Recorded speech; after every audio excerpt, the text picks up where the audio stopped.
The bunnyman.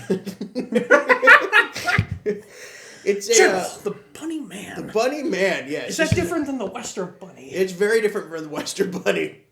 So the bunnyman is one of the weirdest cryptid / urban legends that I've come across. Where does he live? Fairfax County, Virginia. And so basically, this whole thing started in Fairfax County, Virginia in 1970, all right? And ever since then... 1970. And since then, it's spread to Washington, D.C. and into areas of Maryland, like that whole area. It's hibernating. Yeah. Yeah, man. Is this a creature? It's kind of. It's a conundrum is what it is, Baxter, I'm not going to lie. So, okay. I like this. So this legend, it's got many different variations on it, very different styles that it comes out. But almost all of them involve a dude wearing a bunny costume while holding an axe. Wow. So there are only 2 confirmed recorded incidents involving the bunnyman.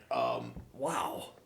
However, this has spread, so it's, lots of secondary things. But the 2 main ones that started it, 2 vandalism reports that occurred 10 days apart in 1970 in Burke, Virginia. I haven't been there before. Nor have I. So, here, I'm going to actually read this because this is fascinating. I've gone through Virginia before, but there's not a lot there. There's plenty there. Arlington Cemetery. Mountains and trees. Mountains and trees? What? No mountains and trees. It's the Appalachians. Well, where did you go? I'll go there. Norfolk. Okay. That's pretty cool. I'll write it down. So the first incident was reported the evening of October 19th, 1970 by U.S. Air Force Academy cadet Robert Bennett and his fiancée, who were visiting relatives on Guinea Road in Burke, Virginia. All right. Around midnight, while returning from a football game, they reportedly parked their car in a field on Guinea Road to, and I'm quoting here, visit an uncle who lived across the street from where the car was parked. They were banging. They were involved in inappropriate activities. There's a little bit of a hanky-panky. Little bit of hanky-panky. Hanky-panky. YouTube appropriate. Yeah. So, as they sat in the front seat with the motor running, he noticed something moving outside the rear window. He turned around and he saw something moving outside the rear window. In the rear window. And it was a guy wearing all white. And he was like, oh, shit, somebody wearing all white right there. And so she turned around, she saw the person too. They start walking towards the front of the car and the window gets smashed in. Smashed in the window. So they freak out. He gets the car, he turns it around, he starts driving away, and he looks out and he sees this guy. The white he saw was a bunny costume with floppy bunny ears.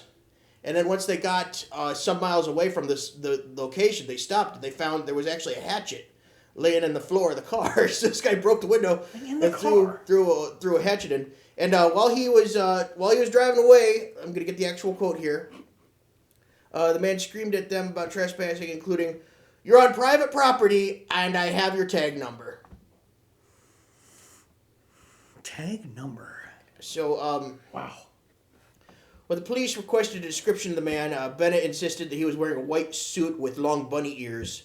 However, Bennett's fiancée contested that the assailant did not have bunny ears on his head, but instead was wearing like some sort of just white suit and like a white hat.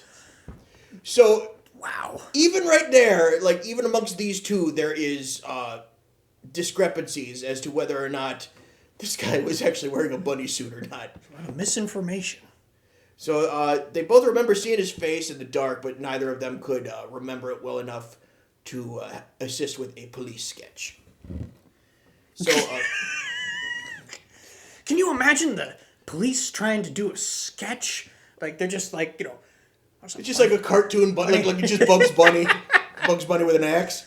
There's a little bunny ears. So the police examined the hatchet, and then they just gave it back to the Bennett guy. They gave They gave them the murder weapon? Gave him the murder weapon back, yeah.